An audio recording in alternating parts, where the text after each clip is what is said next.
बच्चों नमो नमः। आज हम कक्षा अष्टमी की पुस्तक सुरभि का पंचम पाठ पढ़ेंगे, जिसका शीर्षक है दिव्या गीर्वाण भारती। हम आज संस्कृत भाषा के बारे में जानेंगे। यहाँ गीर्वाण भारती शब्द आया है। इसका प्रयोग संस्कृत भाषा के लिए किया गया है। इससे संबंधित एक प्रसिद्ध श्लोक है, जिसको मैं पढ़कर सुना रहा हूँ। भाषासु मुख्या मधुरा दिव्या गीर्वाण भारती तस्याम ही काव्यम मधुरम तस्मादपि सुभाषितम। अर्थ: सर्व भाषाओं में संस्कृत का अपना महत्व है। संस्कृत सबसे मधुर और दिव्य है।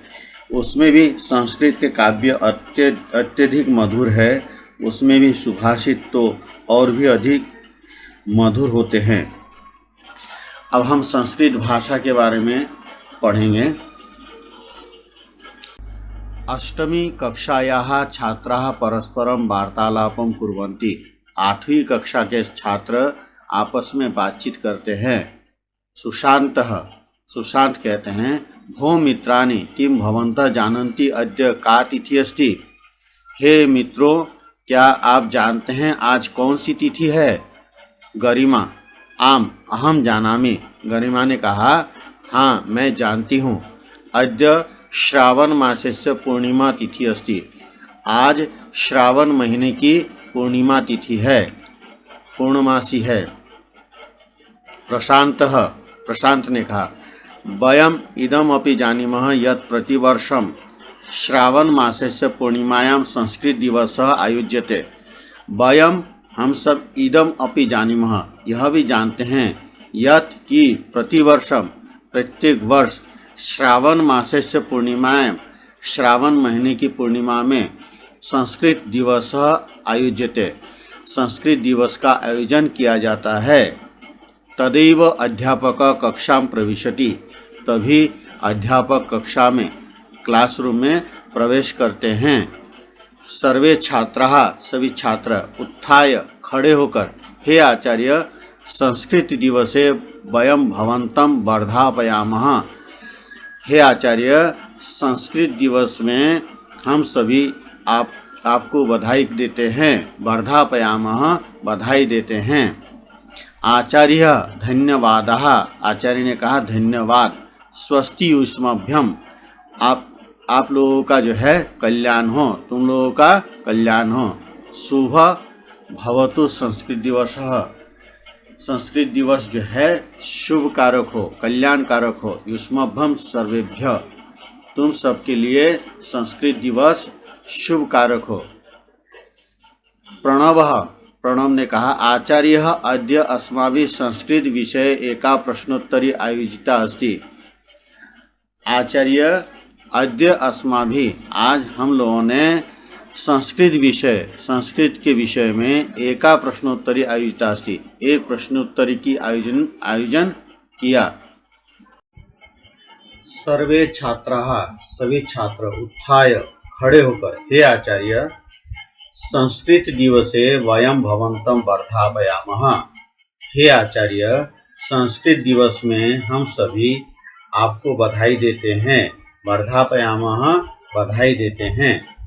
आचार्य ने कहा धन्यवाद। स्वस्ति युष्मभ्यम, तुम लोगों का कल्याण हो। शुभ भवतु संस्कृत दिवसः युष्मभ्यम सर्वेभ्य, तुम सबके लिए युष्मभ्यम सर्वेभ्य, तुम सबके लिए संस्कृत दिवस शुभ होवे, कल्याणकारी होवे।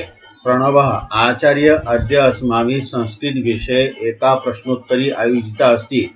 प्रणव ने कहा, आचार्य अद्य अस्माभिः, आज हम लोगों ने संस्कृत विषय में एका प्रश्नोत्तरी आयोजिता अस्ति, एक प्रश्नोत्तरी का आयोजन किया है। प्रणव ने कहा, आचार्य आज हम लोगों ने संस्कृत विषय में एक प्रश्नोत्तरी का आयोजन किया है। सुमेधा संपूर्ण कक्षा द्वयो वर्गयो विभक्ता अस्ति। सुमेधा ने कहा, पूरी कक्षा द्वयो वर्गयो विभक्ता अस्ति, दो वर्गों में विभक्त है, बटा हुआ है। एक कालिदास वर्ग अपर च भास वर्ग अस्ति, एक कालिदास वर्ग है और दूसरा भास वर्ग है। दोनों ही संस्कृत जगत के महान कवि और विद्वान थे। प्रणवः एकस्य प्रश्नस्य उत्तरम कालिदास वर्ग दास्यति। एक प्रश्न का उत्तर कालिदास वर्ग देगा।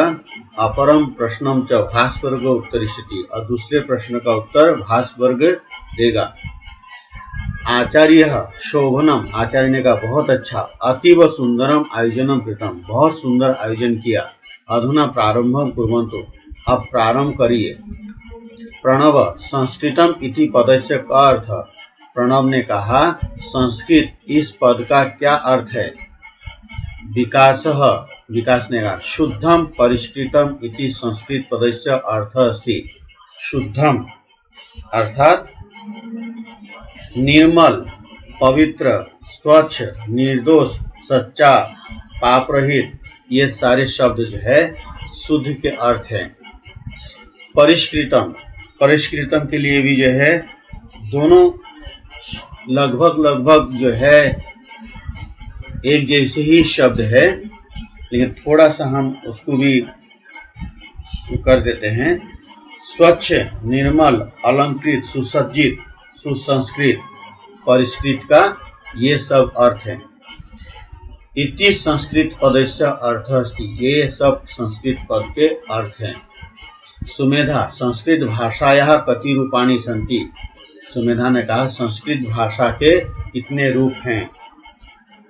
प्रबुद्ध, प्रबुद्ध, प्रबुद्ध ने कहा संस्कृत भाषायाः द्वे रूपेष्ट, संस्कृत भाषा के दो रूप हैं। एकम वैदिकम संस्कृतम, द्वितीयम च लौकिकम संस्कृतम। एक वैदिक संस्कृत है और दूसरा लौकिक संस्कृत है। प्रणव वैदिक संस्कृत से किम प्रमुखम साहित्यम अस्ति। वैदिक संस्कृत का प्रमुख साहित्य कौन सा है। निष्ठा चत्वारः वेदा ब्राह्मण ग्रंथा आरण्य ग्रंथा उपनिषद च वैदिकम साहित्यम कथ्यते। 4 वेद, ब्राह्मण ग्रंथ, आरण्य ग्रंथ और उपनिषद, इन सबको वैदिक ग्रंथ कहा जाता है। सुमेधा लौकिक संस्कृत से प्रारंभ कदा हुआ। सुमेधा ने कहा लौकिक संस्कृत का प्रारंभ कब हुआ। विवेक वाल्मीकि है कालात लौकिक संस्कृत से प्रारंभ मन्यते। वाल्मीकि के समय से लौकिक संस्कृत का प्रारंभ माना जाता है। अस्य कृति रामायणम लौकिक संस्कृत से आदिम ग्रंथ अस्ति। इसकी कृति, इसकी रचना रामायणम, रामायण लौकिक संस्कृत से आदिम ग्रंथ अस्ति। लौकिक संस्कृत का आदिम ग्रंथ है, अर्थात प्रारंभिक ग्रंथ है। इनकी रचना रामायण लौकिक संस्कृत का प्रारंभिक रचना है, अर्थात प्रारंभिक ग्रंथ है। प्रणव लौकिक संस्कृत से अन्य प्रमुखा ग्रंथा के, लौकिक संस्कृत के और प्रमुख ग्रंथ कौन कौन से हैं। के च तेषां प्रणेतारः, और उनके रचयिता कौन कौन हैं। प्रज्ञा महाभारतम व्यासेन विरचितम। प्रज्ञा ने कहा महाभारत की रचना व्यास ने की। रमेश रघुवंशम कुमार संभवम च कालिदासेन रचित महाकाव्य। रघुवंश और कुमार संभव, रमेश ने कहा रघुवंश और कुमार संभव कालिदास के द्वारा रचित 2 महाकाव्य हैं। शुभ्रा कालिदासेन एव रचितानि अभिज्ञान शाकुंतलम मालविकाग्निमित्रम विक्रमोर्वश्यम च एतानि 3 नाटकानि। कालिदासेन एव रचितानि, कालिदास के द्वारा ही रचित अभिज्ञान शाकुंतलम मालविकाग्निमित्रम विक्रमोर्वश्यम, ये 3 नाटक हैं। वरुण, वरुणः शिशुपाल वधम माघेन रचितम काव्यम। वरुण ने कहा शिशुपाल वध माघ के द्वारा रचित काव्य है। गौरवः नीतिशतकम भर्तृहरिणा लिखितम। गौरव ने कहा नीतिशतक को भर्तृहरि ने लिखा। नीतीशः पंचतंत्रम विष्णु शर्मणा लिखितम। नीतीश ने कहा पंचतंत्र को विष्णु शर्मा ने लिखा है। बलवीरः कादम्बरी बाणभट्टेन विरचिता कथा। बलवीर ने कहा कादम्बरी बाणभट्ट के द्वारा विरचित अर्थात रचित कथा है, कहानी है। सुमेधा किं विज्ञान संबंधिनः मानव जीवनोपयोगिनः ग्रंथाः अपि संस्कृते सन्ति। सुमेधा ने कहा, क्या विज्ञान से संबंधित और मानव जीवन के उपयोगी ग्रंथ भी संस्कृत में हैं? विवेकः आम, आयुर्वेदः, धनुर्वेदः, अर्थशास्त्रम, कृषि विज्ञानम, वास्तुशास्त्रम, दर्शन शास्त्रम, व्याकरण शास्त्रम, वृक्षायुर्वेदः, विमान विज्ञानम च इति विषया संस्कृते लिखिता सन्ति। विवेक ने कहा, हाँ, आयुर्वेद, धनुर्वेद, अर्थशास्त्र, कृषि विज्ञान, वास्तुशास्त्र, दर्शन शास्त्र, व्याकरण शास्त्र, वृक्षायुर्वेद और विमान विज्ञान, इनसे संबंधित विषय संस्कृत में लिखे हुए हैं, अर्थात इनसे संबंधित ग्रंथ संस्कृत में उपलब्ध है। प्रणवः व्याकरणस्य प्रसिद्ध ग्रंथ कः अस्ति, कः च तस्य रचयिता। प्रणव ने कहा, व्याकरण का प्रसिद्ध ग्रंथ कौन सा है और कौन उसके रचयिता है? प्रज्ञा अष्टाध्यायी इति व्याकरणस्य प्रसिद्ध ग्रंथ अस्ति। प्रज्ञा ने कहा, अष्टाध्यायी यह व्याकरण का प्रसिद्ध ग्रंथ है। पाणिनि च तस्य प्रणेता आसीत्, और पाणिनि उसके रचयिता थे। आचार्य साधु युष्माभि अतीव मनोरंजिका ज्ञानवर्धिनी च इयं प्रश्नोत्तरी आयोजिता। आचार्य ने कहा, साधु बहुत अच्छा, युष्माभि अतीव मनोरंजिका, तुम लोगों ने बहुत रोचक और ज्ञानवर्धिनी अर्थात ज्ञान को बढ़ाने वाली इस प्रश्नोत्तरी का आयोजन किया। अनया खलु संस्कृत से सामान्य परिचय प्राप्यते, इससे निश्चित रूप से संस्कृत का सामान्य परिचय प्राप्त होता है। संस्कृत भाषा विश्वस्य प्राचीनतमा भाषा अस्ति, संस्कृत भाषा विश्व की प्राचीनतम भाषा है। अस्माकं संस्कृते सभ्यताया च मूलम अस्याम एवं निहितम अस्ति, हमारी संस्कृति और सभ्यता का मूल अर्थात जड़ अस्याम इस भाषा में अर्थात संस्कृत भाषा में ही निहितम अस्ति, मतलब छिपा हुआ है अर्थात विद्यमान है। हमारी संस्कृति और सभ्यता की जो जड़ है इस संस्कृत भाषा में ही विद्यमान है।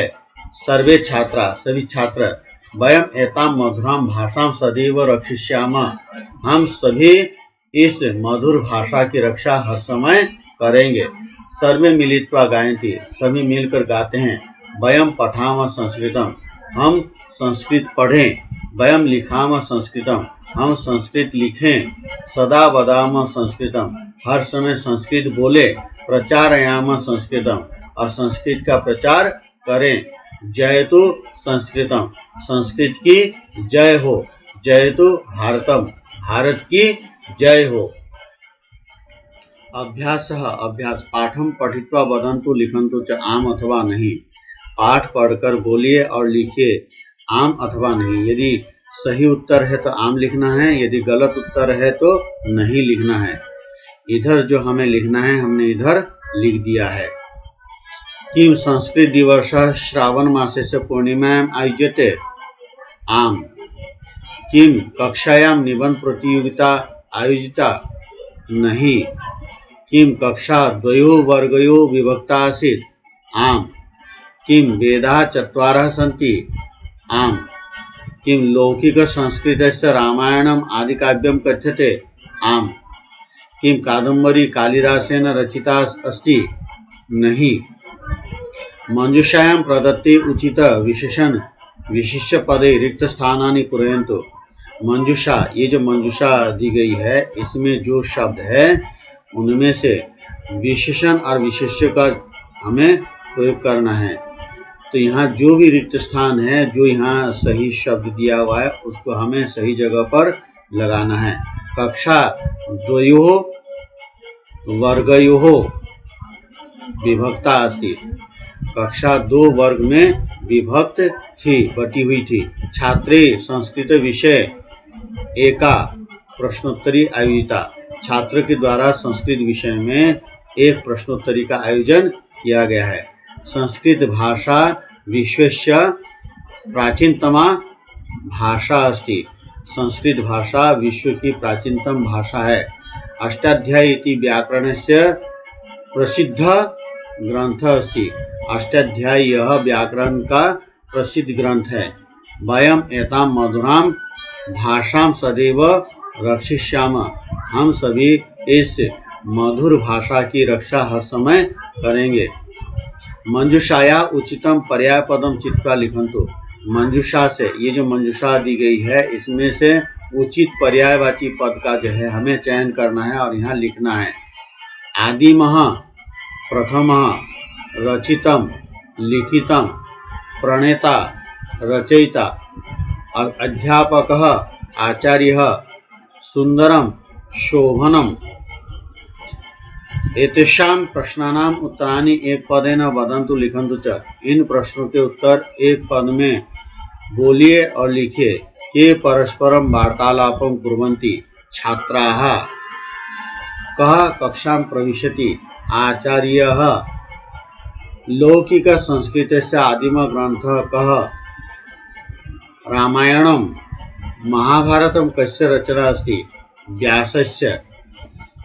अष्टाध्यायी इति व्याकरणस्य रचयिता कः। पाणिनिः। अतीव सुंदरम आयोजनं कृतम्। अत्र अव्ययपदं किम्। अतीव। एतेषां प्रश्नानां उत्तराणि पूर्णवाक्येन वदन्तु लिखन्तु च। इन प्रश्नों के उत्तर पूर्ण वाक्य में बोलिए और लिखिए। वैदिक संस्कृतस्य प्रमुखं साहित्यं किम् अस्ति। वैदिक संस्कृतस्य प्रमुखं साहित्यम् अस्ति चत्वारः वेदाः, ब्राह्मण ग्रन्था, आरण्य ग्रन्था, उपनिषद च। महाकवे कालिदासस्य कानि नाटकानि सन्ति। महाकवे कालिदासस्य नाटकानि सन्ति अभिज्ञान शाकुन्तलम, मालविकाग्निमित्रम, विक्रमोर्वशीयम। अष्टाध्यायी इति संस्कृत व्याकरणस्य रचयिता कः अस्ति। अष्टाध्यायी इति संस्कृत व्याकरणस्य रचयिता पाणिनि अस्ति। सर्वे मिलित्वा किं गायन्ति। सर्वे मिलित्वा गायन्ति वयं पठामः संस्कृतं, वयं लिखामः संस्कृतं, सदा वदामः संस्कृतं, प्रचारयामः संस्कृतं, जयतु संस्कृतं, जयतु भारतम्। अस्माकं संस्कृते सभ्यताया च मूलं कुत्र निहितम्। अस्माकं संस्कृते सभ्यताया च मूलं संस्कृत भाषायाम् एव निहितम् अस्ति। स्थूल पदमाधृत्य प्रश्न निर्माणं कुर्वन्तु। मोटे मोटे पदों को आधार मानकर प्रश्न निर्माण कीजिए। छात्राः संस्कृत दिवसस्य आयोजनं कृतवन्तः। यहाँ छात्राः पुल्लिंग प्रथमा बहुवचन का रूप है, इसलिए हमने भी किम का पुल्लिंग प्रथमा बहुवचन में के का प्रयोग किया है। छात्रैः एका प्रश्नोत्तरी आयोजिता। यहाँ छात्रैः पुल्लिंग तृतीया बहुवचन का प्रयोग किया गया है, इसलिए हम भी किम का पुल्लिंग तृतीया बहुवचन में के का प्रयोग किया। के संस्कृत दिवस से आयोजन कृतवन्तः। के ही एका प्रश्नोत्तरी आयोजिता। भवभूति उत्तर रामचरितम अरचयत। यहाँ उत्तर रामचरितम नपुंसक लिंग का जो है द्वितीय विभक्ति का प्रयोग किया गया है, इसलिए हमने भी यहाँ पर भवभूति किम अरचयत, यहाँ पर किम का द्वितीय विभक्ति का प्रयोग किया है। कालिदासेन त्रीणि नाटकानि रचितानि। यहाँ त्रीणि संख्यावाचक है, इसलिए हमने यहाँ पर प्रयोग किया कति। कालिदासेन कति नाटकानि रचितानि। रामायणं वाल्मीकिः रचना अस्ति। वाल्मीकि षष्ठी विभक्ति का प्रयोग किया गया है, यहाँ पर वाल्मीकिः, तो यहाँ पर हमने पुल्लिंग षष्ठी विभक्ति का किम का रूप का प्रयोग किया है। रामायणं कस्य रचना अस्ति। मूल्यात्मकः प्रश्न। मूल्यात्मक प्रश्न। अस्मिन् पाठे भवन्तः संस्कृत भाषायाः अनेकेषां ग्रन्थानां नामानि अपठन्। येषु वाल्मीकिना विरचितं रामायणम् अपि अस्ति। इस पाठ में आप लोगों ने संस्कृत भाषा के बहुत सारे ग्रंथों के नामों को पढ़ा। येषु, जिनमें वाल्मीकि द्वारा रचित रामायण भी है। रामायणम इति ग्रंथे श्री रामस्य चरित्र चित्रणम अस्ति। रामायण इस ग्रंथ में श्री राम का चरित्र चित्रण है। श्री रामः स्वगुरुः आदरम करोति। श्री राम स्वगुरु अपने गुरु का आदर करते थे। सह पितु आज्ञा पालयन वनम अगच्छत। उन्होंने अपने पिता की आज्ञा का पालन करते हुए वन को गए। भवान भवती स्वपितृभ्याम किम किम करोति।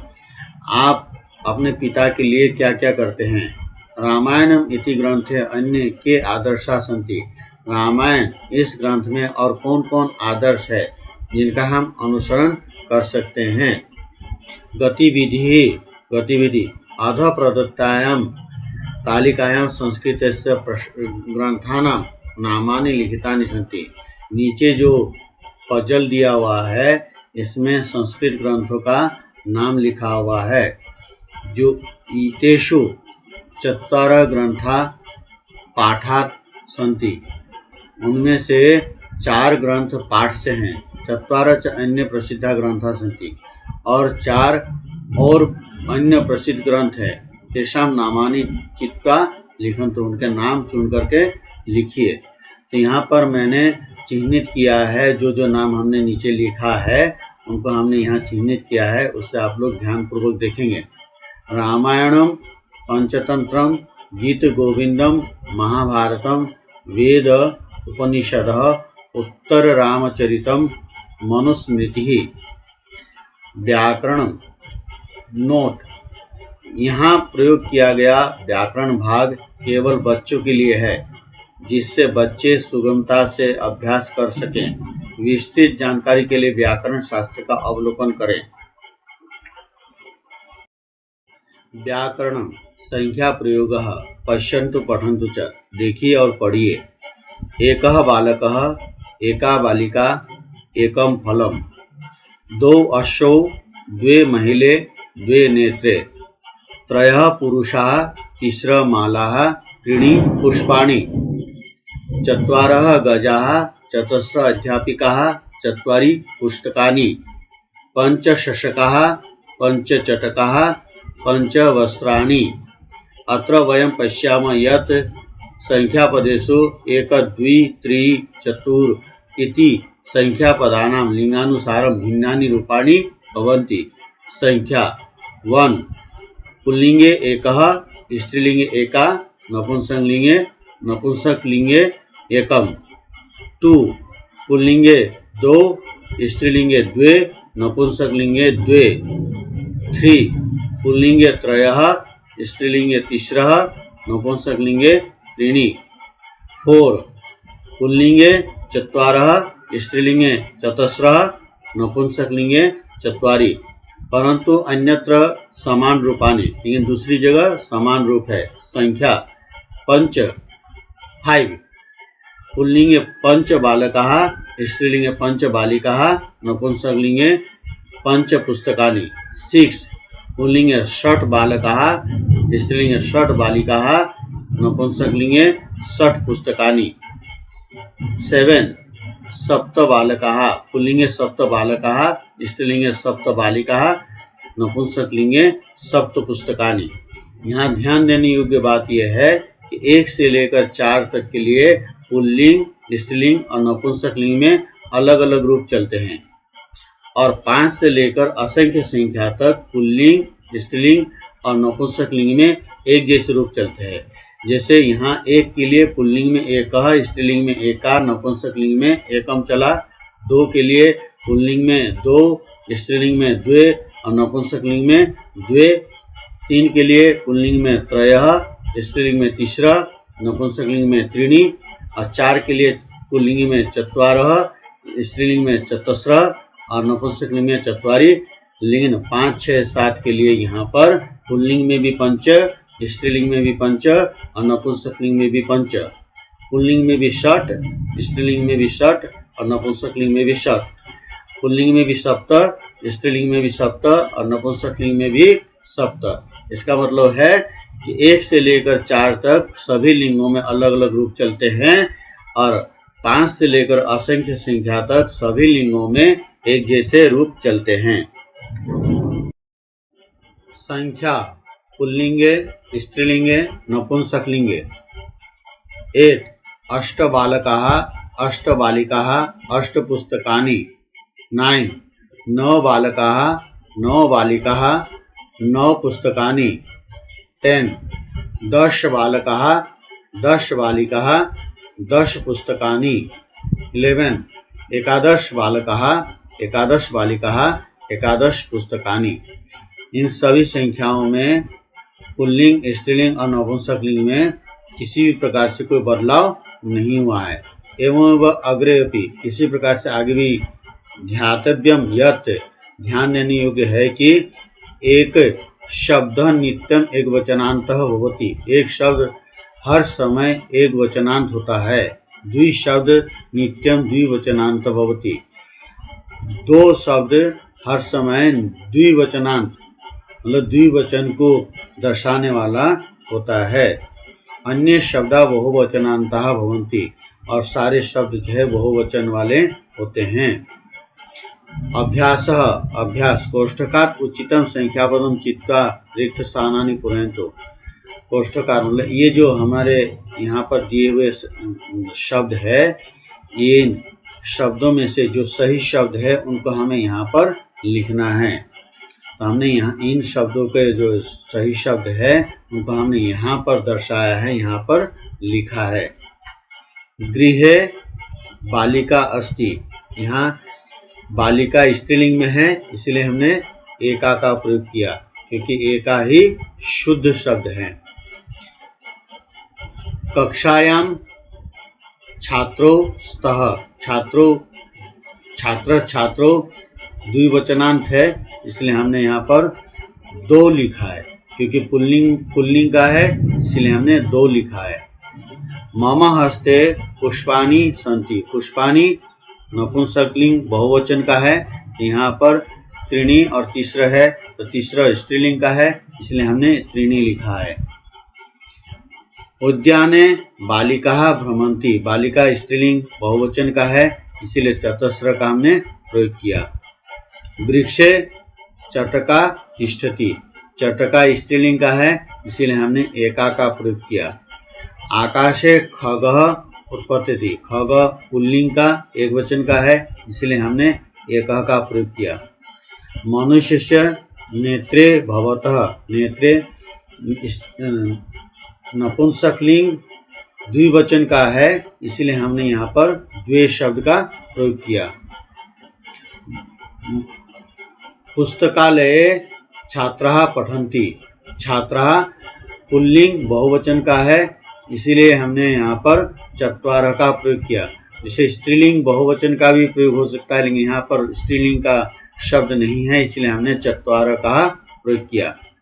मार्गे अश्वो धावत, अश्वो द्विवचनांत शब्द है इसीलिए और पुल्लिंग का है इसलिए हमने यहाँ पर पुल्लिंग द्विवचनांत शब्द 2 का प्रयोग किया है।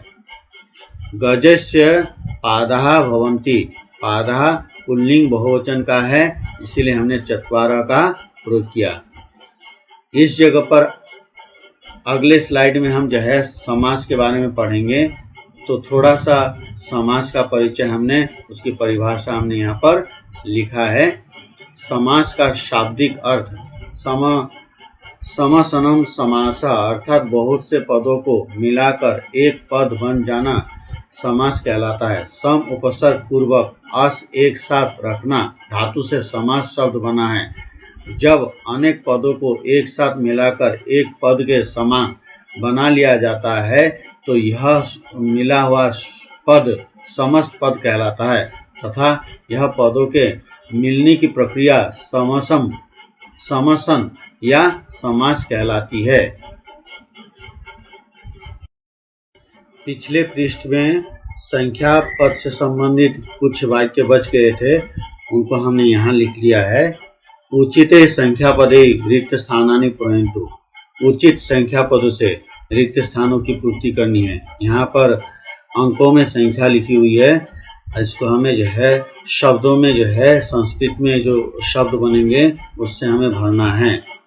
आकाशे 27, खगा उड्डयन्ति, 27 के लिए संस्कृत का शब्द है सप्तविंशतिः, आकाशे सप्तविंशतिः खगा उड्डयन्ति। सभागारे 35 जनाः सन्ति, 35 के लिए पंचत्रिंशत् शब्द का प्रयोग किया गया है। यहाँ पर वाक्य बनेगा सभागारे पंचत्रिंशत् जनाः सन्ति। अहम संस्कृत विषय 96 अंकान प्राप्तवान। 96 के लिए क्या है? षण्णवति ही। तो अहम संस्कृत विषय षण्णवति अंकान प्राप्तवान। कक्षायाम 24 छात्राः सन्ति। यहाँ 24 के लिए संस्कृत में चतुर्विंशति ही। तो यहाँ पर क्या होगा? कक्षायाम चतुर्विंशति छात्राः सन्ति। पुस्तकालय संस्कृत विषय से 15 पुस्तकानि सन्ति। तो 15 अर्थात 15 के लिए पंचदश शब्द का प्रयोग किया गया है। तो पुस्तकालय संस्कृत विषय से पंचदश पुस्तकानि सन्ति। रामस्य विद्यालये 42 अध्यापकाः सन्ति। 42 के लिए द्विचत्वारिंशत् शब्द का प्रयोग किया गया है। तो रामस्य विद्यालये द्विचत्वारिंशत् अध्यापकाः सन्ति। अब हम आगे समास के बारे में पढ़ेंगे। पिछले स्लाइड में हमने समास का संक्षिप्त परिचय दिया था।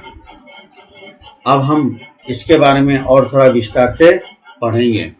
एतानि वाक्यानि ध्यानेन पठन्तु अवगच्छन्तु च। इन वाक्य को ध्यान से पढ़िए और समझिए। नगर से समीपम नदी बहती। उपनगरम नदी बहती। बालकः फलानां रसं पिबति। बालकः फलरसं पिबति। राम च लक्ष्मण च विद्यालये पठतः। राम लक्ष्मणो विद्यालये पठतः। सुमेधा कलायां निपुणा अस्ति। सुमेधा कला निपुणा अस्ति। 10 आननानि यस्य सः रावणः लंकायाः राजा आसीत्। दशाननः लंकाया राजा आसीत्। उपरि लिखितेषु वाक्येषु नगरस्य समीपं फलानां रसं राम च लक्ष्मण च कलायां निपुणा 10 आननानि यस्य च एतानि पदानि पृथक पृथक लिखितानि सन्ति। उपरि लिखितेषु वाक्येषु, ऊपर लिखे हुए वाक्यों में नगर से समीपम, नगर के पास में, फलानाम रसम, फलों का रस, राम च लक्ष्मण च, राम और लक्ष्मण, कलायाम निपुण, कला में निपुण, 10 आननानि यस्य सह, 10 सिर है जिसका, वह, एतानि पदानि पृथक पृथक लिखितानि सन्ति। ये सारे पद पृथक पृथक अलग अलग लिखे हुए हैं। एषः विग्रह कथ्यते। इसको विग्रह कहा जाता है। जो हमने ऊपर जो शब्दों को हमने पढ़ा है, जैसे नगर से समीपम, जो मोटे मोटे अक्षरों में लिखा हुआ है, इन सबको जो हमने अलग अलग करके रखा है उसको हम क्या कहते हैं? विग्रह कहते हैं। संधि के लिए विच्छेद होता है, समास के लिए विग्रह होता है। यदा एतानि पदानि मिलित्वा एक पदम भवन्ति तदा इदं समस्त पदम कथ्यते। जब ये सारे पद मिल करके एक पद होता है तब उसको हम क्या कहते हैं? समस्त पद कहते हैं। उसको समस्त पद कहते हैं। यथा उपनगरम फलरसम राम लक्ष्मणो कला निपुणा दशानन इत्यादि समस्त पदानि सन्ति। ये सारे जो है समस्त पद है। पहले जो वाक्य है उसमें विग्रह है और दूसरे वाक्य में समस्त पद है, मोटे मोटे अक्षरों में जो दिए हुए हैं। एषः समासः अस्ति। यह समास है। समासस्य भेदाः, समास के भेद है। मुख्य रूपेण समासस्य 4 भेदाः सन्ति। मुख्य रूप में समास के 4 भेद है। समास, अव्ययभाव, द्वंद्व, तत्पुरुषः, बहुव्रीहि। ये मुख्य 4 भेद है समास के। अत्र वयं केवलं द्वंद्व तत्पुरुष च इति द्वयो समासे विषय पठिष्यामः। यहाँ पर हम केवल द्वंद्व और तत्पुरुष इन 2 समासों के बारे में पढ़ेंगे। दूसरे शब्दों में 2 या अधिक शब्दों को मिलाने या जोड़ने को समास कहते हैं। जैसे नराणाम पति, नरपति। दूसरे शब्दों में अगर कहें तो 2 या उससे अधिक शब्दों को मिलाने या जोड़ने को समास कहते हैं। 2 या 2 से अधिक शब्दों को मिलाने या उनको जोड़ देने को समास कहते हैं। जैसे नराणाम पति। नराणाम पति मतलब मनुष्य का पति, नरपति। राज्ञः पुरुषः, राजपुरुष, राजा का पुरुष, राजपुरुष। यह राज्य पुरुष सुनने में इतना अच्छा नहीं लगता है। जब समास हो जाता है, समास पद बन जाता है, तब उसको सुनने में हमें बहुत अच्छा लगता है। तो राजपुरुष जो है यह समस्त पद है, समास से युक्त पद है। समस्त पद, समास किए गए पदों को सामासिक पद या समस्त पद कहते हैं। समास किए गए पदों को अलग अलग करने की विधि को समास विग्रह कहते हैं, जो मैंने पहले बता दिया है। उपर्युक्त पदों में नरपति समस्त पद या सामासिक पद है तथा नराणामपति उसका विग्रह है। समास के भेद, समास के मुख्य 4 भेद है, जो यहाँ पहले हमने बता दिया, फिर दोबारा से हमने यहाँ पर लिख दिया है। अव्ययभाव समास, द्वंद्व समास, तत्पुरुष समास, बहुब्रीहि समास। अभ्यास के अनुसार हम 2 समासों का अध्ययन करेंगे। जो पाठ में जो अभ्यास दिए गए हैं उसके अनुसार हम 2 समासों का यहाँ पर प्रयोग करेंगे या अभ्यास करेंगे। तत्पुरुषः, अत्र उत्तरपदम प्रधानम भवति। तत्पुरुष समास में उत्तर पद प्रधान होता है। विग्रहे पूर्वपदे प्रायः द्वितीयातः सप्तमी पर्यंतम विभक्ति नाम प्रयोग होती। विग्रह करने पर पूर्व पद में प्रायः द्वितीया से लेकर सप्तमी पर्यंत विभक्तियों का प्रयोग होता है। हम इस भाग को पढ़े उससे पहले हम इस भाग को पढ़ लेते हैं। तत्पुरुष समास, तत्पुरुष समास में उत्तर पद का अर्थ प्रधान होता है। दूसरे शब्दों में तत्पुरुष समास उसे कहते हैं जहाँ पर 2 या अधिक शब्दों के बीच में द्वितीया, तृतीया, चतुर्थी, पंचमी, षष्ठी या सप्तमी विभक्ति का लोप हो जाता है। जिस विभक्ति का लोप होगा उसी विभक्ति के नाम से वह तत्पुरुष समास कहा जाएगा। जैसे राज्ञः पुरुषः, राजपुरुषः, यहाँ षष्ठी तत्पुरुष है, क्योंकि यहाँ राज्ञः में षष्ठी विभक्ति का लोप हुआ है, इसलिए इसको हम षष्ठी तत्पुरुष कहेंगे। तत्पुरुष समास के भेद, तत्पुरुष समास के 2 भेद होते हैं, समानाधिकरण और व्यधिकरण। समानाधिकरण में पूर्व पद तथा उत्तर पद की समान विभक्ति होती है। कर्मधारय एवं द्विगु समानाधिकरण तत्पुरुष के उदाहरण हैं। व्यधिकरण तत्पुरुष के पूर्व पद द्वितीया से लेकर सप्तमी विभक्ति तक में होते हैं और उत्तर पद प्रथमा विभक्ति में। जिस विभक्ति में पूर्व पद होता है उसी विभक्ति के नाम से तत्पुरुष कहा जाता है। तत्पुरुषः, जनानां समूहः, जनसमूहः। शरणम आगतः, शरणागतः। गृहं गतः, गृहगतः। जनकम आश्रितः, जनकाश्रितः। वाचाकलः, वाक्कलः। विद्याहीन, विद्याहीन। बालाय इदं, बालार्थम। स्वर्णस्य आभूषणं, स्वर्णाभूषणं। देवस्य मंदिरम, देवमंदिरम। बालानां श्रेष्ठः, बालश्रेष्ठः। कार्येषु निपुणः, कार्यनिपुणः। आतपे शुष्कः, आतपशुष्कः। ज्ञानाय इदं, ज्ञानार्थम। भयात्रस्तः, भयत्रस्तः। बालानां सभा, बालसभा। सुखं प्राप्तः, सुख प्राप्तः। वृक्षम आरूढ़, वृक्षारूढ़। मात्रा सदृश, मातृसदृश। नखै भिन्नः, नख भिन्नः। पाठाय शाला, पाठशाला। अश्वात् पतितः, अश्वपतितः। सुखस्य अनुभूति, सुखानुभूति। देशस्य सेवा, देश सेवा। देवानां ईशः, देवेशः। न्यायकुशलः, न्यायकुशलः। धनाय लोभः, धनलोभः। सिंहात् भयं, सिंहभयम्। रोगात् मुक्तः, रोग मुक्तः। यहाँ ध्यान देने योग्य बात यह है कि जनानां समूह, जन समूह। यहाँ षष्ठी विभक्ति का लोप हुआ है, इसलिए इसको हम षष्ठी तत्पुरुष कहेंगे। लेकिन जो अर्थ प्रधान हुआ है, समूह का अर्थ प्रधान हुआ है, तो जन समूह। शरणम आगतः, यहाँ द्वितीय विभक्ति का लोप हुआ है तो द्वितीय तत्पुरुष कहेंगे। लेकिन जो आया है आगतः, उसका अर्थ मुख्य हो जाता है, इसीलिए शरणागतः उसको हम मुख्य माने। गृहम गतः, यहाँ पर भी द्वितीय विभक्ति का लोप हुआ है। जनकम आश्रित जनकाश्रित वाचा कलह वाणी से, यहाँ तृतीया विभक्ति का लोप हुआ है इसीलिए हम यहाँ तृतीया तत्पुरुष कहेंगे। और जो झगड़ा है वो मुख्य, उसका अर्थ मुख्य हो जाता है, इसीलिए वाक कलह में तृतीया तत्पुरुष है लेकिन कलह जो है मुख्य है। द्वंद्व, द्वंद्व, द्वंद्व का शाब्दिक अर्थ होता है जोड़ा। अत्र उभय पदयो प्रधानता भवति, यहाँ दोनों पदों की प्रधानता होती है अर्थात पूर्व पद और उत्तर पद। द्वंद्व समास च इति अर्थे भवति, द्वंद्व समास च अर्थात और इस अर्थ में होता है। विग्रहे प्रत्येकम पदेन सह च अव्ययपदस्य प्रयोग भवति, विग्रह करने पर प्रत्येक पद के साथ च अर्थात और इस अव्यय पद का प्रयोग होता है। इस भाग को पढ़ने से पहले हम इस भाग को पढ़ लेते हैं।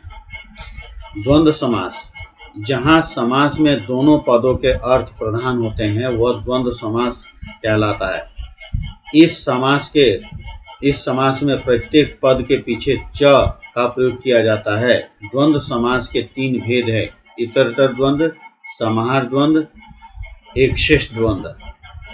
द्वंद्व सीता च राम च सीता रामो, माता च पिता च माता पितरो, राम च लक्ष्मण च राम लक्ष्मणो, पत्रम च पुष्पम च फलम च पत्र पुष्प फलानि, पशव च पक्षिण च पशु पक्षिण, पशु च पक्षी च पशु पक्षिणो, धर्म च अर्थ च काम च मोक्ष च धर्मार्थ काम मोक्षः, कृष्ण च अर्जुन च कृष्णार्जुनो, ग्रीष्म च वसंत च शिशिर च ग्रीष्म वसंत शिशिराः, कंदम च मूलम च फलम च कंदमूल फलानि, सुखम च दुःखम च सुख दुःखे, राम च श्याम च राम श्यामो, राधा च कृष्ण च राधा कृष्णो, सीता च गीता च सीता गीते, भीम च अर्जुन च भीमार्जुनो, कृष्ण च बलराम च कृष्ण बलरामो। अंतिम शब्द में जो लिंग होगा उसी के अनुसार जो है हमें यहाँ पर भी दिखाई देगा। और अगर द्विवचन में है तो द्विवचन का प्रयोग किया जाएगा, बहुवचन में है तो बहुवचन का प्रयोग किया जाएगा। जैसे यहाँ लक्ष्मण पुल्लिंग में है तो लक्ष्मणों का प्रयोग किया है क्योंकि लक्ष्मणों द्विवचन में लक्ष्मणों का प्रयोग हुआ। राम और लक्ष्मण दो व्यक्तियों का यहाँ उल्लेख है। यहाँ पर तीन चीजों का उल्लेख है, पत्र, पुष्प और फल। तो यहाँ पर जबकि तीनों नपुंसक लिंग में है, यहाँ पर तीनों का जो है हमने प्रयोग किया और बहुवचन का जो है हमने रूप लिख दिया। अभ्यास मंजूषातः समस्त पदानि चित्वा उचिते प्रकोष्ठे लिखन्तु। मंजूषा, इस मंजूषा से समस्त पदानि चित्वा, समस्त पदों को चुनकर उचिते प्रकोष्ठे लिखन्तु। जो उचित प्रकोष्ठ है, एक प्रकोष्ठ में तत्पुरुष समास का लिखा हुआ है और दूसरे प्रकोष्ठ में द्वंद्व समास का लिखा हुआ है। इसमें बहुत सारे पद लिखे हुए हैं। उन पदों में जो तत्पुरुष समास के पद है उनको हमें इधर लिखना है और जो द्वंद्व समास के पद है उनको हमें इधर लिखना है। हमने उन सबको छाट करके इस भाग में लिख दिया है, इनको बहुत ध्यान से देखें। तत्पुरुष, ये सारे शब्द जो है इसी मंजूषा में इसे हमने लिखा है, तो इसका ध्यान देंगे। तत्पुरुष पुष्प वाटिका, जनक सभा, विद्याहीनः, सिंह भयम, वृक्षपतितः, देव पूजा, कार्य निपुणः, देशभक्तः, धनहीनः, न्याय कुशलः, ये सारे शब्द तत्पुरुष समास के हैं। अब द्वंद्व समास के इधर हैं। राम लक्ष्मणो, कोकिल मयूरो, धर्मार्थो, कृष्णार्जुनो, पार्वती परमेश्वरो, हंस बकौ, लता रमे, सुख दुखे, ग्रीष्म वसंतो, कंदमूल फलानि, धन्यवादाः।